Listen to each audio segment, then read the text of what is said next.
1 João capítulo 2. Vamos então ao sermão.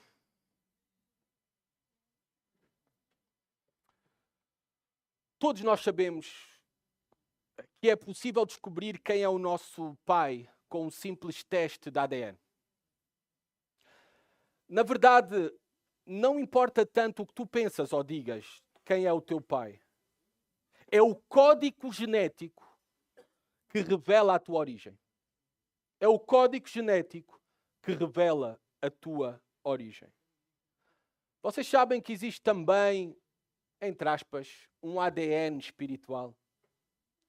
E o simples teste para revelar esse ADN espiritual é a carta de 1 de João.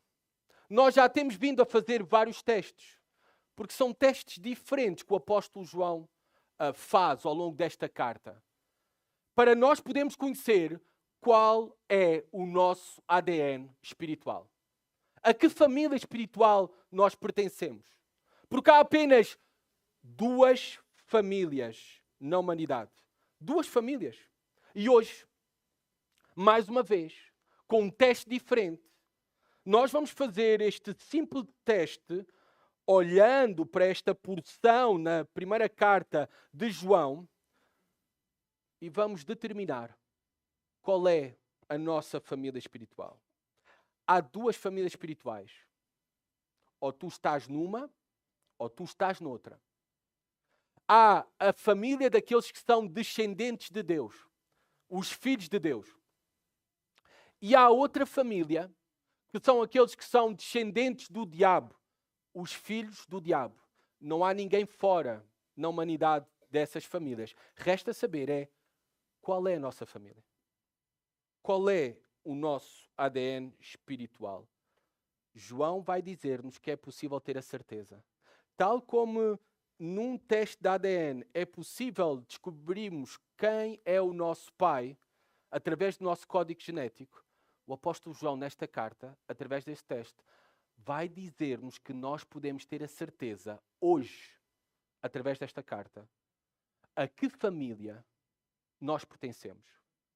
Qual é o nosso ADN espiritual? Vamos ler então a palavra de Deus. Como a porção é um pouco longa, talvez possa ser útil fazermos por partes. Vamos primeiro ler 1 João, capítulo 2, versículo 28 e 29. Diz assim a palavra de Deus. E nós vamos estar a estudar até ao versículo 10, está bem? Do capítulo 3. E agora, filhinhos, permanecei nele, para que tenhamos confiança quando ele se manifestar e não fiquemos envergonhados diante dele na sua vinda. Se sabeis que ele é justo, sabeis que todo aquele que pratica a justiça é nascido dele. Até aqui. Vamos ver três coisas. A primeira coisa que nós vamos ver que faz parte nesta determinação deste teste que nos leva a ter a certeza de qual é o nosso ADN espiritual é que há uma prática que confirma a nossa paternidade. Quem é o nosso pai espiritual? Há uma prática. Há uma prática que confirma a nossa permanência, que nós de facto pertencemos a esta família, que nós estamos nesta família. E ele diz isto, o apóstolo João, nestes dois versículos. Reparem como ele começa ao versículo 28. E agora, filhinhos, esta pequena partícula, traduzida para o nosso português, agora, claramente indica que nós temos um novo parágrafo. O capítulo 3, na verdade, deveria de começar aqui, na minha opinião. Olhando, lendo, examinando a estrutura do texto. E agora vai começar um novo parágrafo. Ele vai nos apresentar este novo teste para determinarmos qual é a nossa família espiritual. Filhinhos, novamente, nós já conhecemos aqueles que temos estudado a carta 1 João juntos nos últimos domingos. Nós sabemos que esta é a palavra, a expressão favorita do apóstolo João. E ele a repete de uma maneira amável. todas as suas exortações nesta carta, por muito duras que sejam, elas são movidas por um verdadeiro e profundo afeto amoroso, como todo verdadeiro pastor deve ter como característica no seu coração: amor pelas ovelhas do Senhor. Reparem, ele diz: filhinhos, permanecei nele. Nós também já vimos que para o apóstolo João permanecer, permanência, perseverar na verdade, na comunhão com Deus, com os irmãos, esta permanência é a marca distintiva daqueles que nasceram de Deus. De onde é que ele aprendeu isso? De onde é que ele aprendeu, o apóstolo João, que permanência e perseverar é a marca distintiva daqueles que são filhos de Deus? Aprendeu do próprio Senhor Jesus Cristo. Deixei aqui a marca e vamos ao Evangelho de João, por favor. Capítulo 15.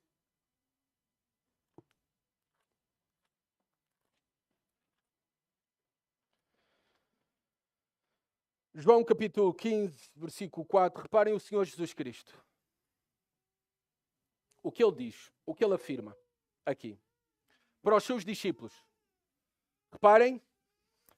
Diz assim a palavra de Deus: permanecei em mim e eu permanecerei em vós. O ramo não pode dar fruto por si mesmo se não permanecer na videira. Assim também vós, se não permanecerdes em mim. Saltemos para o versículo 6. Quem não permanece em mim é jogado fora e seca, à semelhança do ramo. Esses ramos são recolhidos, jogados no fogo e queimados. Se permanecerdes em mim e as minhas palavras permanecerem em vós, pedi o que quiserdes e vos será concedido. E saltemos para o versículo 16. Não fostes vós que me escolhestes. Pelo contrário, eu vos escolhi e vos designei a ir e dar fruto, e fruto que permaneça, a fim de que o Pai vos conceda tudo quanto lhe pedirdes em meu nome. Primeiramente, nós queremos saber se verdadeiramente pertencemos à família de Deus, se somos filhos de Deus, somos descendentes de Deus, se estamos em Jesus Cristo. O primeiro teste é a permanência. Se estamos a perseverar na verdade, em seguir a verdade, na comunhão com Deus. Permanência é a marca distintiva do verdadeiro cristão. E os grandes privilégios que nós temos recebido da parte de Deus, eles exigem grandes responsabilidades. Nós cristãos temos o mandamento de perseverar diariamente na nossa fé em Jesus Cristo e na sua mensagem, no Evangelho. Nós devemos de viver de acordo com aquilo que somos e temos recebido da parte de Deus. Por causa de todos os grandes privilégios que o Senhor nos deu, que o apóstolo João já abordou alguns na sua carta e que vai continuar a evidenciar e a relembrar-nos, a exigência para nós é muito maior. E não podia ser diferente. Todos aqueles que conhecem a verdade, todos aqueles que têm comunhão com Deus, têm experimentado, provado, recebido o amor divino. E que privilégios o amor divino nos tem concedido? Quais? Pensemos um pouco.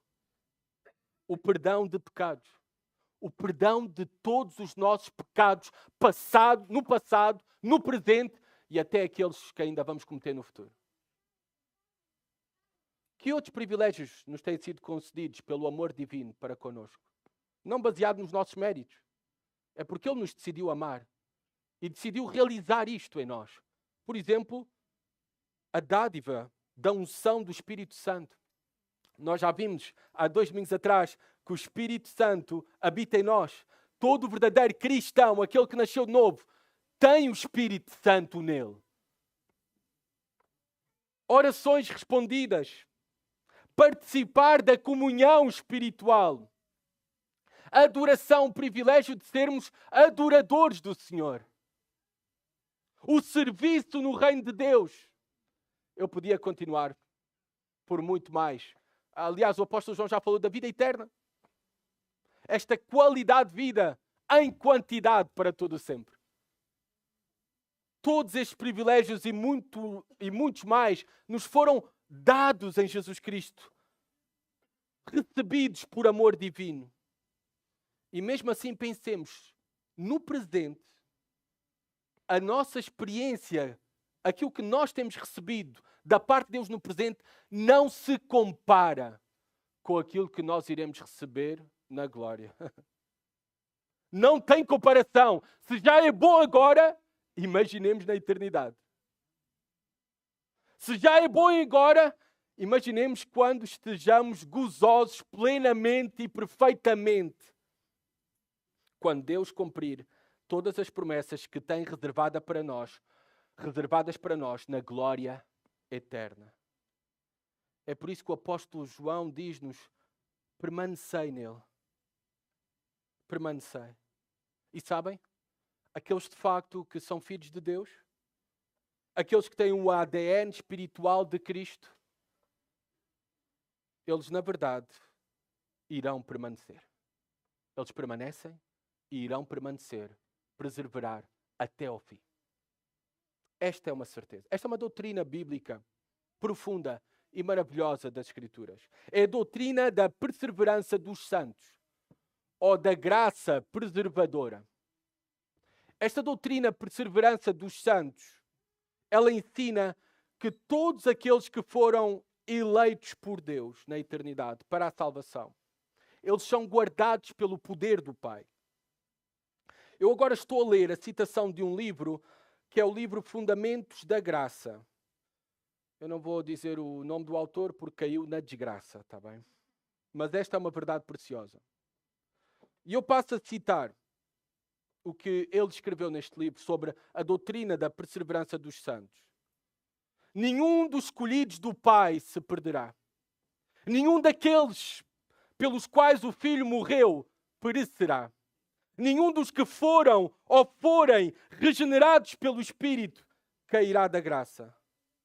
Todos quantos receberam ou receberem a graça salvadora de Deus serão conduzidos para a glória, protegidos e preservados para sempre. A ampla abrangência da salvação já está completa, indo desde a eternidade passada até à eternidade futura. A salvação é acertadamente vista como uma única obra da graça. Aqueles que Deus escolheu antes do princípio do tempo são aqueles que salvará para sempre quando não existir mais o tempo. Todos os eleitos perseverarão, porque o próprio Deus persevera dentro deles e os habilita a apresentarem-se inculpáveis diante do seu trono. Que verdade gloriosa e profunda. Mas é simples assim, resumindo tudo aquilo que está aqui escrito e que eu passei a citar para vocês. Aqueles que de facto são filhos de Deus permanecem na comunhão com Deus, na verdade, e irão permanecer para sempre, porque Deus vai fazer isso possível. É por isso que Jesus Cristo disse: aquele que perseverar até ao fim será salvo. Agora, não penses que tu vais perseverar até ao fim por causa dos teus méritos. Tu vais perseverar até ao fim porque aqueles que são nascidos de Deus, pelo Espírito de Deus, irão perseverar até ao fim. Deus irá garantir. É por isso que a salvação não se perde. Se dependesse de nós, estávamos perdidos. Estávamos perdidos. É por isso que esse teste, o apóstolo João está a dar esse teste para dizer àqueles amados irmãos: vocês estão a permanecer na comunhão espiritual com Deus, com a igreja, na verdade, amando a verdade, esforçando-se por obedecer à verdade. Então vocês permanecem nele. Estes são os verdadeiros filhos de Deus. Os filhos espirituais. Qual o propósito deste encorajamento também? Porque a soberania de Deus não anula a responsabilidade humana. Nós somos responsáveis. Nós temos que obedecer. Nós obedecemos pelo poder do Espírito Santo. Mas ainda assim nós temos que obedecer. É a nossa responsabilidade. A soberania de Deus de perseverar e a nossa responsabilidade de permanecer andam de mãos juntas. É por isso que o apóstolo João exorta: permaneçam nele. Permaneçam nele. Porquê? Ele vai dizer, para que tenhamos confiança quando Ele se manifestar. Para que tenhamos confiança. Aqui o sentido é mais da palavra no original, o sentido é mais... Esta palavra pode ser traduzida como ousadia, intrepidez. O sentido mais aqui no contexto é para que tenhamos segurança quando Ele se manifestar. Para que descansemos. Fiquemos descansados, confiantes, aguardando a sua manifestação. A manifestação de quem? De Jesus Cristo. A segunda vinda de Jesus Cristo. A manifestação visível. Quando Ele se manifestar, que nós tenhamos confiança. Não devemos temer? Não devemos temer? Nós sabemos que se estamos a perseverar na comunhão com Deus, no amor e na obediência, que o apóstolo João já tem dito que são marcas distintivas do verdadeiro cristão, não devemos temer esse dia quando estivermos diante de Jesus Cristo. Quando Ele se manifestar, descansemos. Para que tenhamos confiança. Sabemos que, primeiramente, para a igreja, Ele se irá manifestar para a igreja, para o seu povo, no arrebatamento. 1 Tessalonicenses, capítulo 4, fala sobre isso. Depois virá um período de grande tribulação sobre a terra. Durante esse período haverá o tribunal de Cristo para nós. Igreja, apenas. O tribunal de Cristo. Onde nós receberemos recompensas, galardão, por todas as nossas motivações e obras que tínhamos feito. Não sabemos muito o que é que se trata sobre isso. Galardões, coroas, recompensas. A Bíblia não diz muito sobre o mesmo. Mas apenas nos ajuda a ter isso presente. Assim como o apóstolo João tem presente ou nos relembra que nós devemos aguardar a manifestação do Filho de Deus. Depois, a manifestação visível para todos do Filho de Deus, de Jesus Cristo, será ao final da tribulação. No fim dos últimos dias, quando Ele virá como juiz. Ele virá para julgar tudo e todos. Esse dia será de terror para todos aqueles que não estão no Pai. Para todos aqueles que não conhecem a verdade. Para todos aqueles que não têm comunhão com a verdade. Ele virá para julgar todos os ímpios. Porque Ele é o Rei dos Reis, o Senhor dos Senhores. Mas nós aguardamos o futuro não com medo. Aqueles que são filhos de Deus, aqueles que têm a semente divina, aqueles que nasceram de novo, aqueles que estão na verdade e abraçaram a verdade, nós temos que encarar o futuro com confiança. Nós esperamos e aguardamos o nosso Senhor Jesus Cristo e descansamos com segurança que estamos nele. Se estamos a permanecer na verdade. Não apenas exteriormente, publicamente, mas na nossa intimidade, nas nossas motivações, nos nossos desejos internos. Naquele dia, se for assim, nós devemos esperar esse dia com confiança quando estivermos diante de Jesus Cristo, no tribunal de Cristo. E também não fiquemos envergonhados. Nem haverá razão para tal. Porque nós vivemos verdadeiramente aquilo que professamos. A nossa hipocrisia não será desmascarada. Vergonha haverá para todo o hipócrita. Vergonha haverá para todo o infiel. Vergonha haverá para todo o falso mestre. Mas não para os verdadeiros filhos de Deus. Não. Esse dia não será de vergonha. Esse dia será de gozo, alegria, de paz. Versículo 29 ainda. Se sabeis que Ele é justo, sabeis que todo aquele que pratica a justiça é nascido dele. Na primeira carta de João, o verbo conhecer, o verbo saber, não é? Eu sei, aparece com muita frequência e é teologicamente central. No grego, João usa principalmente dois verbos na sua carta para se referir a conhecer. Ele usa o verbo no grego oida, que é saber com certeza, conhecimento seguro. E ele também vai intercalando com outro verbo no grego, gnosko, que é conhecer por experiência, conhecimento por relacionamento. E ambos são uma realidade para aqueles que são verdadeiramente filhos de Deus em relação à verdade, ao Pai, a Jesus Cristo. Reparem, neste versículo aparece o verbo ginosko, este conhecer por relacionamento.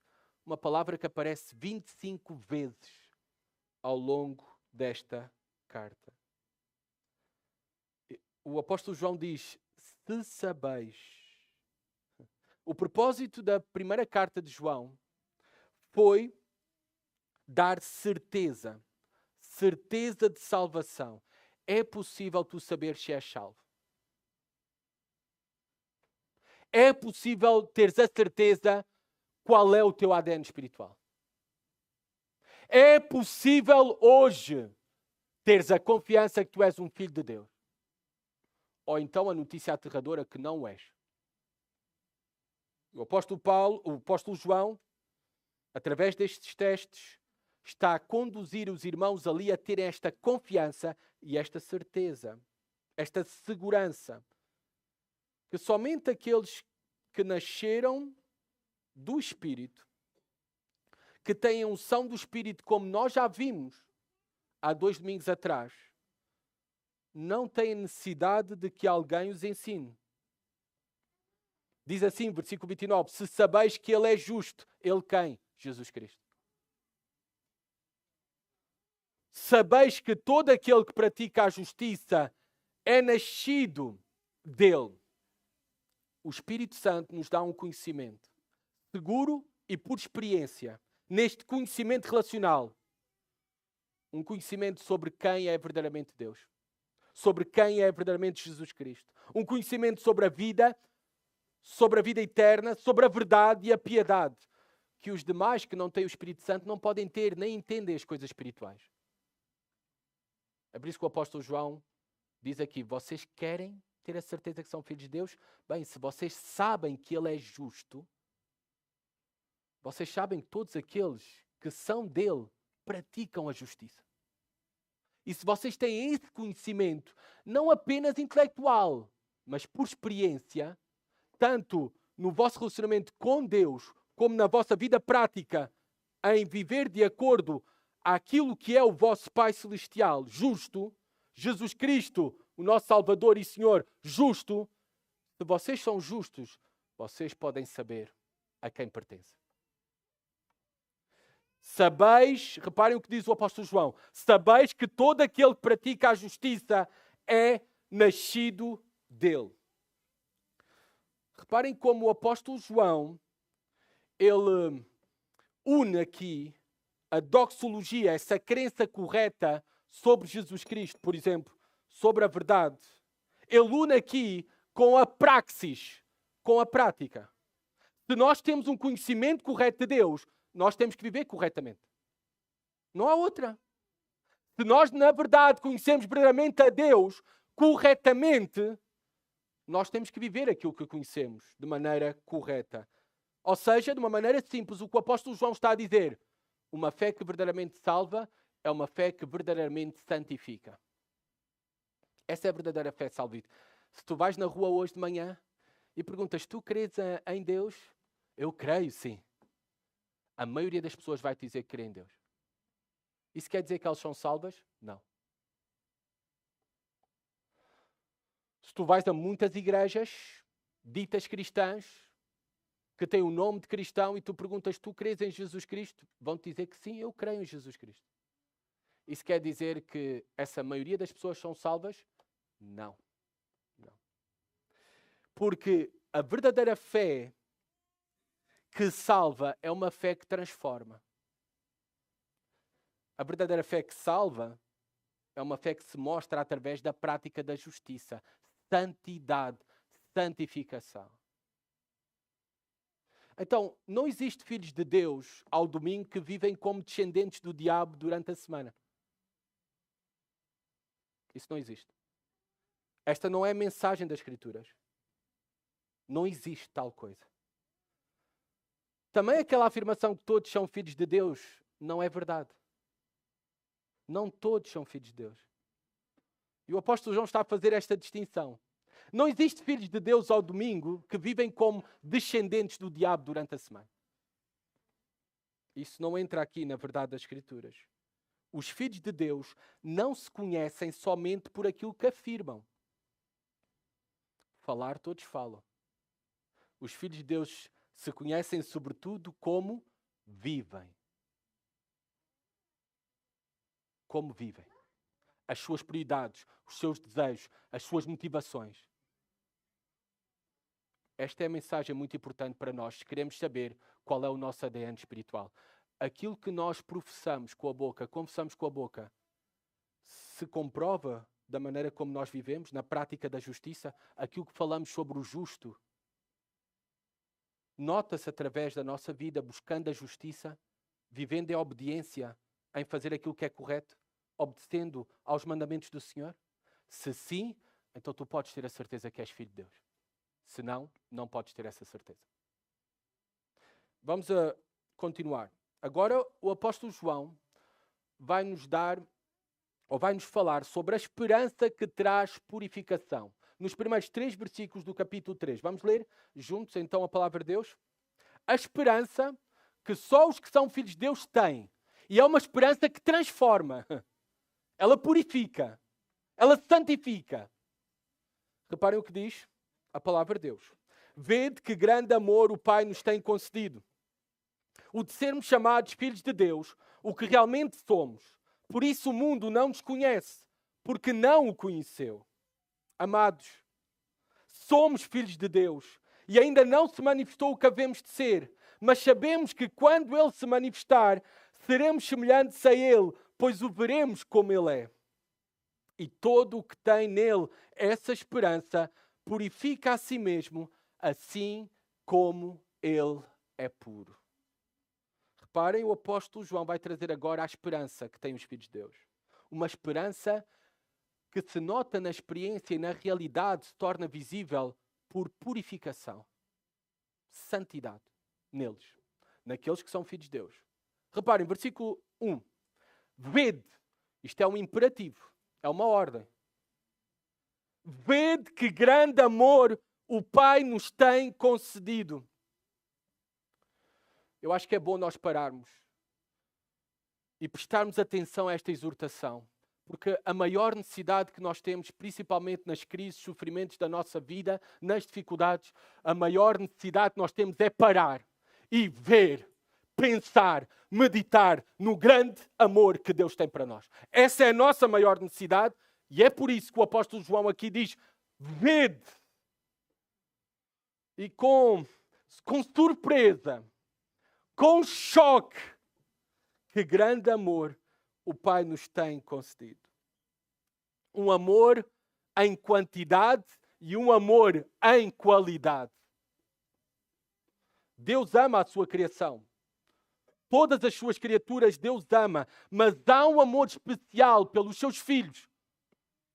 Há um amor especial que o fez entregar Jesus Cristo em favor dos mesmos.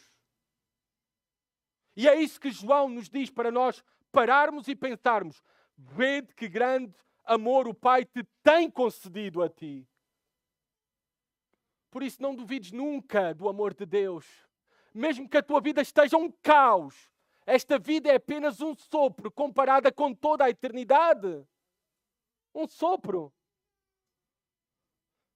Contempla o amor eterno de Deus desde a eternidade passada até a eternidade futura. Como é que se prova o seu amor? Qual foi a manifestação do amor de Deus por nós? Bem, nos deu o seu Filho, Jesus Cristo, porque Deus amou o mundo de tal maneira que deu o seu Filho, Jesus Cristo, para que todo aquele que nele crê não pereça, mas tenha a vida eterna. Mas mais, não apenas nos salvou dos nossos pecados, isso já por si seria suficiente. Já por si seria suficiente, mas mais Ele fez. João diz que Ele nos adotou como seus filhos. Sermos chamados filhos de Deus. E o apóstolo João está a dizer, se tu não crês que és filho de Deus, ele vai repetir o que realmente somos.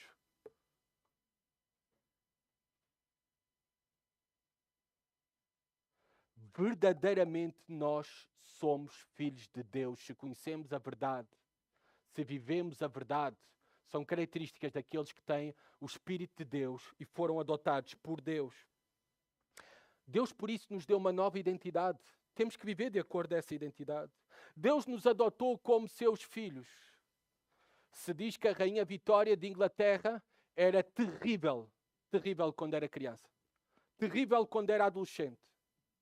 Terrível. Mal comportada. Quando ela soube que ia ser rainha, eu não sei se isso é uma lenda ou não, está bem? Quando ela soube que ia ser rainha, ela mudou o seu comportamento e atitude. Para se comportar com a dignidade do cargo. Quanto mais nós? Filhos de Deus. Do Rei dos Reis, do Senhor dos Senhores. Quanto mais nós temos que nos comportar, viver de acordo àquilo que nós somos, representando o nosso Pai perfeito celestial. Que o Senhor nos ajude. Realmente somos filhos de Deus, custa a crer, mas é verdade. Há dias que me custa a crer que eu sou filho de Deus. Mas é verdade. De inimigos fomos adotados por eles. De escravos do pecado, fomos tornados filhos de Deus. De ofensores a glorificados por toda a eternidade.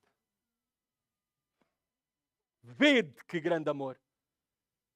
É por isso que o apóstolo Paulo, em Efésios capítulo 3, versículo 18 e 19, eu agora estou apenas a citar, não literalmente, mas o apóstolo Paulo diz, olhem para a largura, para o comprimento, para a profundidade do amor de Deus. Porque ainda temos que crescer no conhecimento desse amor que Deus tem por nós. O apóstolo João vai dizer, por isso o mundo não desconhece, porque não o conheceu. O mundo não conhece o nosso relacionamento com Deus. O mundo não tem provado esse amor especial. O mundo não foi adotado como filho de Deus. O mundo não tem o Espírito de Deus. É por isso que rejeitou a Jesus Cristo. O mundo também nos irá rejeitar, porque não podemos ter comunhão com os mesmos. E não temos comunhão com os mesmos.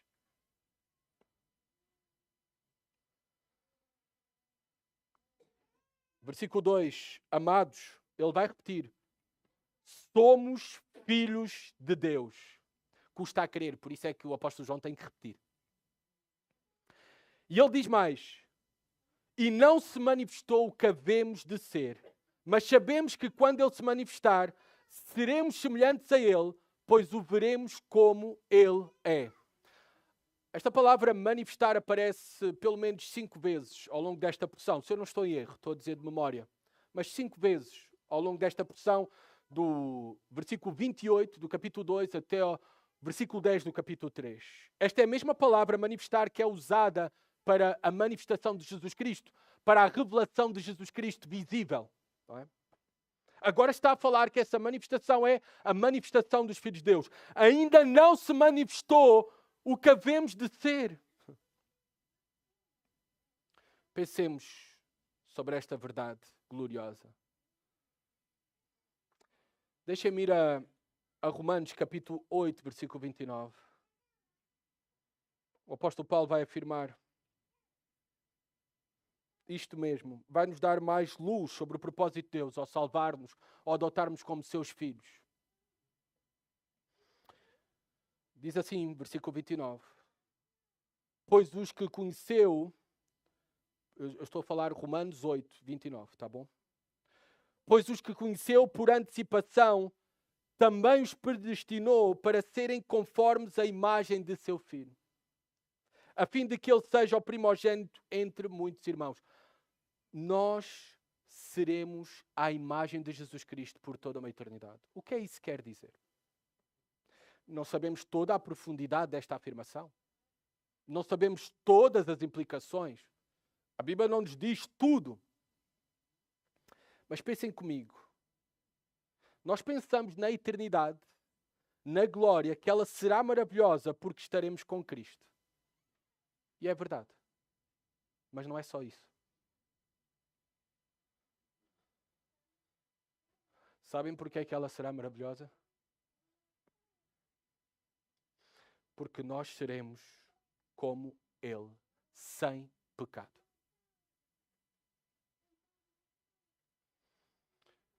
Esta coisa horrível, este homem miserável, que se torna mais visível diante da minha esposa e dos meus filhos, ou na intimidade que só Deus pode contemplar, um dia será sem pecado. Que dia maravilhoso será esse?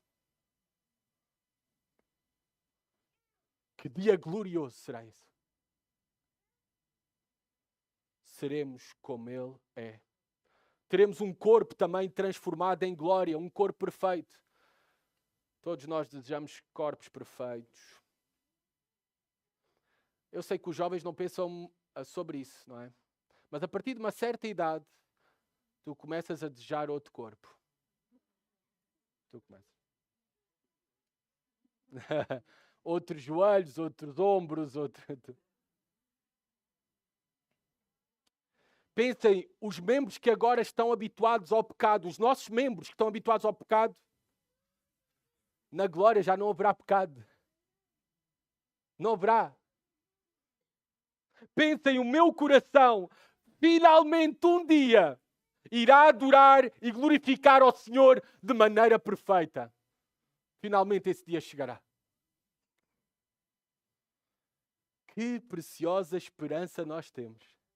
Ainda não se manifestou tudo aquilo que nós haveremos de ser. Mas será algo glorioso, maravilhoso. E nem conseguimos imaginar.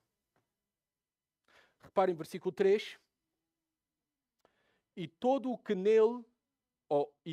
tem nele essa esperança purifica a si mesmo, assim como ele é puro.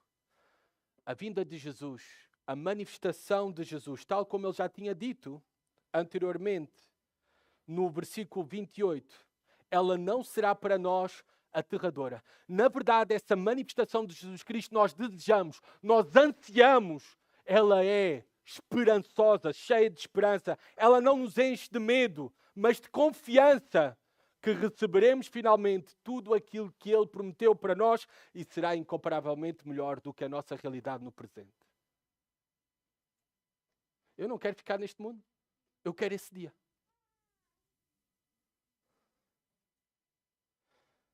A esperança cristã do cristão, dos filhos de Deus, não é como a esperança, entre aspas, dos demais habitantes desta terra.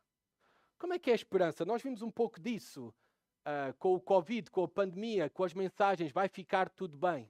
Qual é a esperança deste mundo? A esperança deste mundo é um simples desejo. O vai ficar tudo bem era um simples desejo, ou plano. Para nós, esperança, sinónimo é certeza. Porque o nosso Deus é imutável, Ele não pode mentir. E aquilo que Ele prometeu, tudo, Ele vai cumprir. Para nós, esperança não é um simples desejo. Não é um plano. É certeza. Vai acontecer. Mais cedo ou mais tarde. Vai acontecer. Essa certeza e confiança que temos, ela não nos pode deixar indiferentes. Não. Que grande amor, que grande esperança nós temos. É por isso que o apóstolo João vai dizer o seguinte: e todo o que tem nele essa esperança purifica a si mesmo, assim como ele é puro. Nós já sabemos qual é o nosso fim. Nós já sabemos qual é o nosso alvo, ser como Cristo. E aqueles que têm o Espírito de Cristo começam a desejar este momento glorioso. Desejam ser semelhantes a Ele agora. Agora, no presente. Porque esta é a vontade de Deus. E é sendo semelhantes cada vez mais a Jesus Cristo que nós iremos experimentar a sua boa, agradável e perfeita vontade. É por isso que a esperança da sua vinda nos purifica, nos santifica, nos renova. De que maneira? Se nós temos bem presente a sua vinda e todas as promessas que iremos receber, a nossa realidade gloriosa futura, o que é que isso produz no presente em nós? Bem, produz verdadeiro gozo e alegria. Portugal é um dos países com a maior taxa de depressão. Nós, como cristãos, devemos encontrar o nosso gozo e alegria, não nas circunstâncias, não olhando para dentro de nós mesmos, mas em Jesus Cristo e nas suas promessas para nós. Também esse seu amor e esperança que nós temos nas suas promessas nos constrange para a obediência. É por isso que nos purifica. Produz mais humildade. Porque nós sabemos que não depende de nós. É tudo dádiva dele. É por isso que o apóstolo João diz: vede que grande amor o Pai nos tem concedido. Não há razões para orgulho na vida cristã. O cristão tem que ser o mais humilde a pisar esta terra. É esta esperança que nos purifica porque nos ajuda a responder com fé no meio das crises e sofrimento. Nós sabemos que no final venceremos e quem tem a última palavra não é a crise, o sofrimento nem a morte. Quem tem a última palavra é Jesus Cristo, quando restaurar todas as coisas. É também esta esperança nos purifica, porque é esta esperança que nos faz encarar a morte, não com medo, mas com coragem. Com coragem. Porque nós sabemos que a morte é apenas um veículo para nos transportar para uma realidade gloriosa e muito melhor com Cristo para todo sempre. Esta esperança purifica. E os filhos de Deus são purificados, transformados, renovados, alimentados por esse amor e essa esperança. Que um dia será consumada. E depois de consumada, a única coisa que teremos, iremos receber na eternidade e experimentar de uma maneira plena no nosso relacionamento com Deus é o amor. O amor.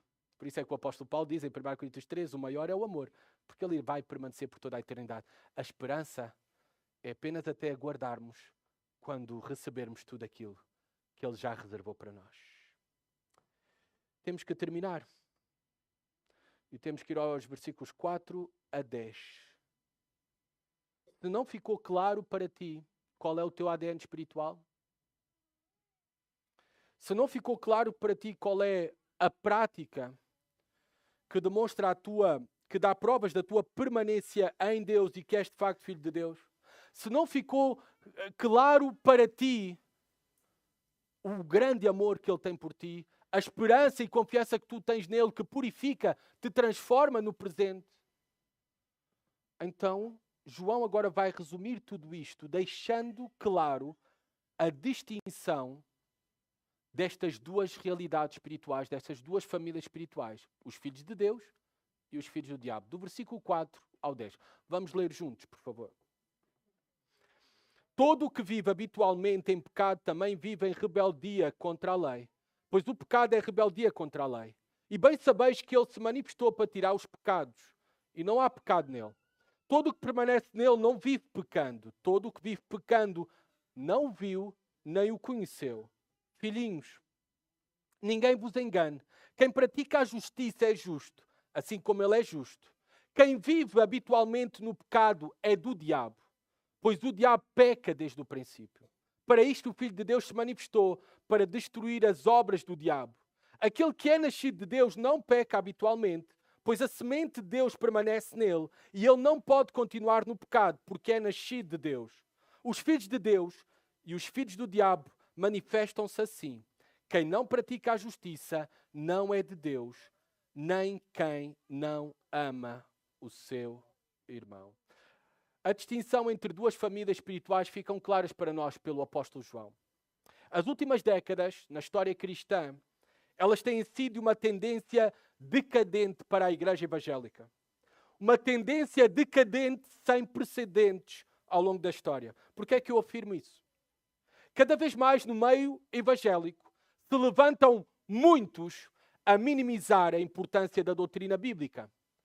Uma prática que a nossa igreja tem de ensinar a Bíblia através da pregação expositiva, sequencial, livro por livro, carta por carta, é uma raridade nas igrejas evangélicas hoje em dia. Mas para o apóstolo João, nós já vimos que a verdade de Deus, toda a verdade de Deus, é fundamental para a nossa salvação. É fundamental para a nossa comunhão com Deus e uns com os outros. Mas há muito a minimizar a doutrina bíblica. Não, falemos do amor, não da doutrina. A teologia mata, as muitas letras matam, enlouquecem. Falemos do amor. Bem, essa nós já temos aprendido com João, que não é uma verdade bíblica. O amor tem que ser fundamentado na verdade. O amor é alimentado pela verdade. Se não é qualquer outra coisa, mas não é amor verdadeiro. Continua. Mas talvez o mais grotesco do evangelicalismo do século XXI é afirmar que é possível ser filho de Deus e viver como descendente de Satanás. Isso é o mais grotesco hoje em dia. É afirmar, muitos afirmam, que é possível ser filho de Deus e viver como descendente de Satanás. Claro que não vão dizer isso com estas palavras. Mas a verdadeira fé, na verdade, nós vemos de acordo ao apóstolo João, é que aquele que crê na verdade, pratica a verdade que crê. Se verdadeiramente crê na verdade, ele pratica ou se esforça a praticar a verdade que crê. Isto é bem claro ao longo desta carta. O apóstolo João já fez a distinção, nós já vimos isto nos primeiros capítulos, entre aqueles que são da luz e aqueles que são das trevas. Aqueles que são de Deus e aqueles que são do mundo. E agora, ele vai fazer o contraste entre aqueles que pecam e aqueles que não pecam. Por isso é que no versículo 4 ele diz: todo o que vive habitualmente em pecado. Prestem atenção, habitualmente, porque todos nós pecamos. Mas o verbo aqui no grego está no presente, contínuo. Ou seja, é um hábito, o pecado na vida de alguém. Esse que tem essa característica, que o pecado não é um acidente. Naqueles que são filhos de Deus, o pecado para nós é um acidente. Infelizmente temos muitos acidentes. Mas aceitar o pecado como normal nas nossas vidas, ter estimação pelo mesmo, esconder o mesmo dos outros continuamente, viver uma dupla vida.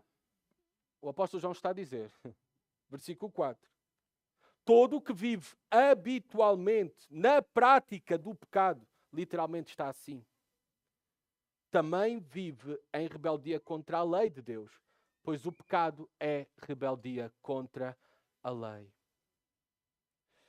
É certo que todos os homens e mulheres falham em cumprir os mandamentos do Senhor. É por isso que todos os homens e mulheres necessitam de um Salvador. Mas o apóstolo João refere-se àqueles aqui que têm o hábito, o estilo de vida de desobediência e escravidão ao pecado. A sua prática é desobedecer à lei de Deus, ignorar a lei de Deus. Pensar que nunca vai acontecer nada, nem nunca terão que prestar contas a Deus. E que são aceitos por Deus na mesma, não importa como vivem. Havia os falsos mestres que faziam esta distinção entre o espírito e o corpo, não é? Entre a parte imaterial e a parte material. E eles diziam, vocês são filhos de Deus. Não importa como vivem aquilo que fazem com os vossos corpos. Porque a matéria não tem nada a ver com o nosso relacionamento com Deus. É por isso que o apóstolo João está a dizer, não. É que se tu dizes que és filho de Deus, isso se mostra no teu viver. Com aquilo que tu fazes. Com as tuas afeições, motivações, desejos, com o teu corpo. Versículo 5. E bem sabeis que ele se manifestou para tirar os pecados, e não há pecado nele. Ele se manifestou para tirar, para eliminar os pecados. Este foi o propósito principal da salvação. Tirar, eliminar a penalidade dos nossos pecados, para que assim fosse possível a nossa reconciliação com Deus para todo o sempre. Jesus era sem pecado. Ele se tornou nosso representante na cruz para remover a penalidade do pecado que estava sobre nós. O justo morreu pelos injustos para levar-nos ao Pai. Ele eliminou na cruz as consequências do pecado. Ele veio para isso.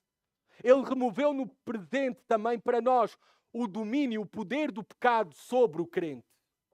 Ele veio também para separar os seus, por isso é que somos chamados santos, separados para Deus e para os seus propósitos. Deus nos separou para a santidade, não para o pecado. Qual é o ponto e o argumento aqui do apóstolo João? Se ele cumpriu esse propósito para a nossa salvação, para separar-nos do pecado e separar-nos para ele, para a santidade, Então aquele que verdadeiramente foi salvo por ele, por aquele que não tinha pecado, por aquele que foi o nosso perfeito sacrifício substitutivo, então no presente, se nós temos comunhão com ele, é impossível que nós estejamos em pecado. Vivamos no pecado como estilo de vida. Porque seria uma incoerência se ele nos salvou para tirar e eliminar os nossos pecados. Versículo 6. Todo o que vive, reparem, é o viver, é o estilo de vida, é o hábito normal, natural, aceito por essa pessoa. Todo o que vive pecando não o viu, nem o conheceu. Não viu o seu amor, não experimentou o seu amor. Esta é uma mensagem de advertência para ti que estás aqui esta manhã. Se tu vives como descendente do diabo durante a semana, se tu vives a pecar sem arrependimento, sem tristeza, pelo teu estilo de vida, pelas coisas que tu praticas, então a mensagem para ti do apóstolo João é que tu não tens comunhão com Jesus Cristo. Seja talvez o teu vício em álcool, seja talvez pornografia, seja talvez o teu vício no trabalho, por sobre todas as outras coisas, inclusive Deus. Seja talvez o teu vício nos videojogos, nos jogos da sorte, ou outra variedade de pecados aos quais todos nós somos tentados. E é verdade que às vezes sucumbimos. Mas se tu aceitas todos esses pecados e outros que eu não mencionei como algo normal, sem arrependimento, sem lutar contra eles, sem desejar que amanhã sejas melhor e diferente, então todo aquele que vive pecando não o viu nem o conheceu. Não podes ter essa certeza.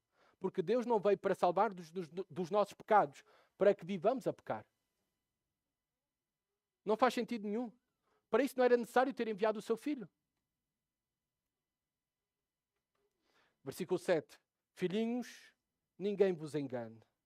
Nem a cultura do presente, nem a cultura evangélica do presente, que oferece um evangelho light, um seguir a Jesus Cristo sem custo, sem abandono, sem renúncia, sem negação, nem os falsos mestres, ninguém vos engane.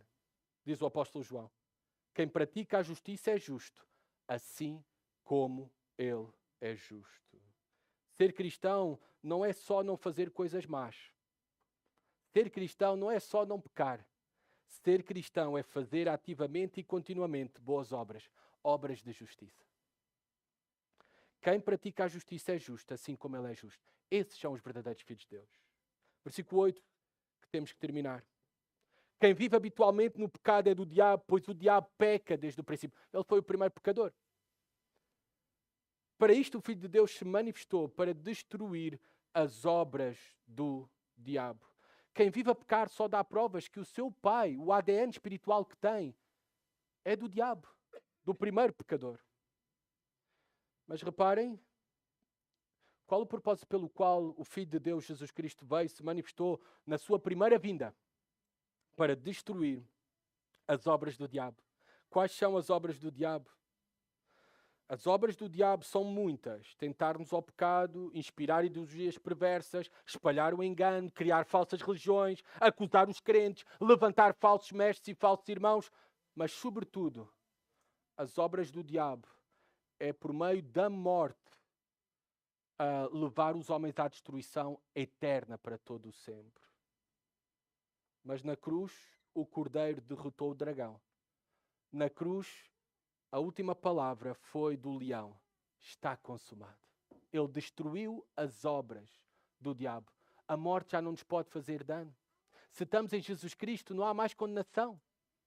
O nosso fim será vida eterna com Cristo para todo o sempre. Versículo 9. Aquele que é nascido de Deus não peca habitualmente. Viram o ponto do apóstolo João? Não quer dizer que não peca. Não peca habitualmente. Pois a semente de Deus permanece nele e ele não pode continuar no pecado porque é nascido de Deus. Esta palavra semente é esperma. De onde vem a nossa palavra esperma? A semente de Deus permanece dele. A regeneração, o novo nascimento, a nova vida, a vida de Deus em nós, vem somente pela pregação da palavra que o Espírito Santo aplica para um novo nascimento. O novo nascimento é uma operação unicamente divina. E aquele que não peca habitualmente, que o pecado não é um estilo de vida, ele também não pode continuar no pecado. Ele se arrepende dos seus pecados. A sua vida é marcada não por perfeição, mas nós já vimos, por confissão de pecado. Essa é a vida dos verdadeiros filhos de Deus. Não é perfeição, é confissão de pecado. É por isso que conclui da seguinte maneira o apóstolo João, versículo 10. Os filhos de Deus e os filhos do diabo manifestam-se assim. Quem não pratica a justiça não é de Deus, nem quem não ama o seu irmão. Sobre o amor ao irmão, vamos ver, se o Senhor permitir, no próximo domingo. O apóstolo João está a fazer a ponta agora para o tema principal que vai tratar a seguir. O outro teste para sabermos se somos de facto filhos de Deus é o amor aos irmãos. Aqui fiquemos com esta conclusão destas duas famílias espirituais. Elas se manifestam. Os filhos do diabo se manifestam. E os filhos de Deus se manifestam. De que seguinte maneira? Há um contraste absoluto. Os filhos de Deus, nós vimos, eles praticam a justiça. Eles não vivem na prática contínua do pecado. E eles amam os seus irmãos, que nós vamos ver mais sobre isso no próximo domingo. Os filhos do diabo, eles praticam o pecado como estilo de vida, como hábito, sem problemas. Eles vivem na prática do pecado e eles não amam os irmãos. Quem não tem a sua vida marcada por um caráter justo e um amor aos irmãos, não importa aquilo que possam dizer, não importa a que igreja dizem pertencer ou que experiência dizem ter tido com Deus, eles de certeza não são filhos de Deus. Porque os filhos de Deus revelam-se na prática contínua da justiça e purificação dos seus pecados, enquanto aguardam esperançosamente a vinda de Cristo. Todos vocês já viram um filho pequeno tentando andar como o pai? Vestir os sapatos ou calçar os sapatos do pai? Imitar os seus gestos? Todos nós já vimos isso. Sabem porquê? Porque filhos imitam, porque compartilham natureza e admiração. João disse-nos, quem nasceu de Deus começa a parecer com Ele. A semelhança não é forçada, não é fake. Ela surge de maneira natural, porque ela surge da semente divina que está nele. Pais, se vocês são como eu, e eu creio que sim neste aspecto, vocês se importam que o vosso filho se comporte adequadamente. Certo? Claro que sim. Sabem porquê? Porque os nossos filhos são um reflexo daquilo que nós somos. É por isso que o Pai Celestial também se importa como nós nos comportamos. Porque nós somos, se dizemos que somos filhos de Deus, somos um reflexo, os seus representantes aqui na Terra.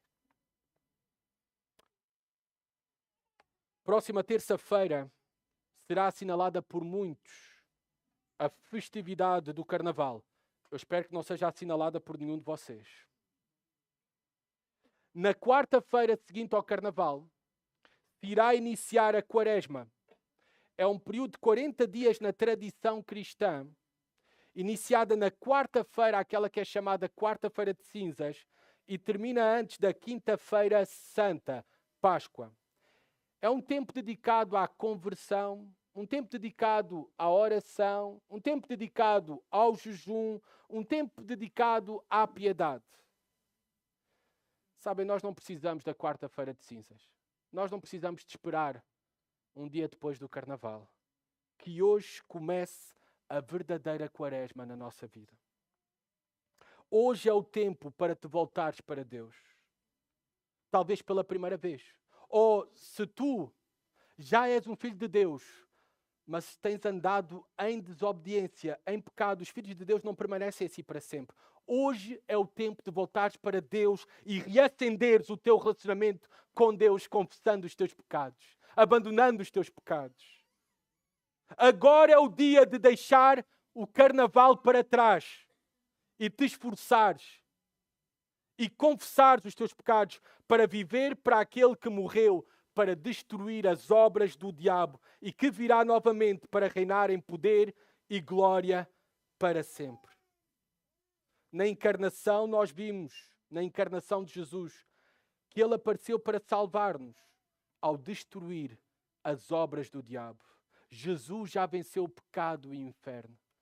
É por isso que nós podemos ter a confiança que não apenas iremos vencer o inferno, que não é o nosso destino final, mas nós também podemos vencer o pecado no presente e refletir devidamente ao nosso Pai Celestial com as nossas vidas.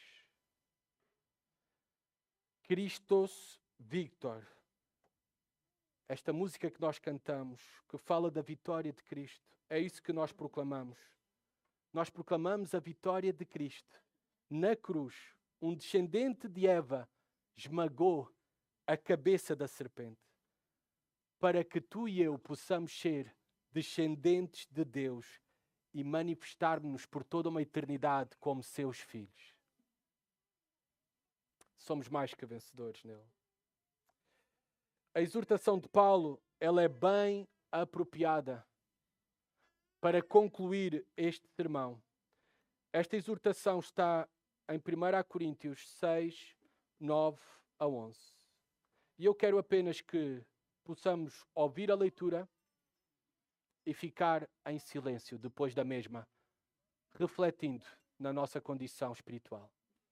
1 Coríntios 6, 9 a 11.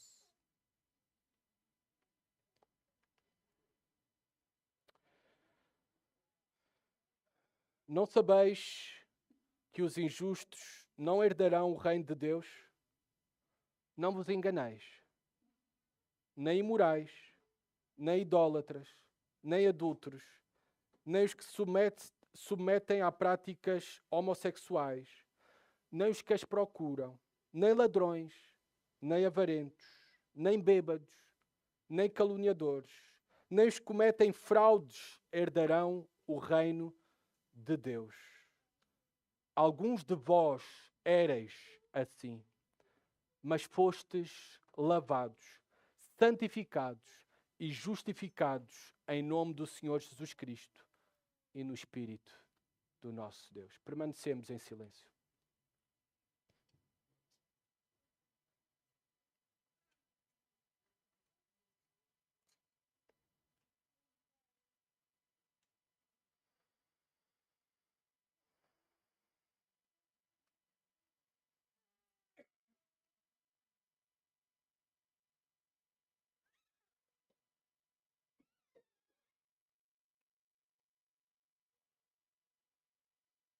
Senhor, se já fomos lavados, santificados e justificados em nome do Senhor Jesus Cristo, que vivamos como tais, Pai.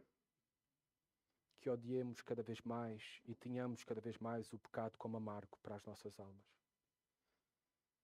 E possamos manifestar-nos cada vez mais e melhor como teus filhos.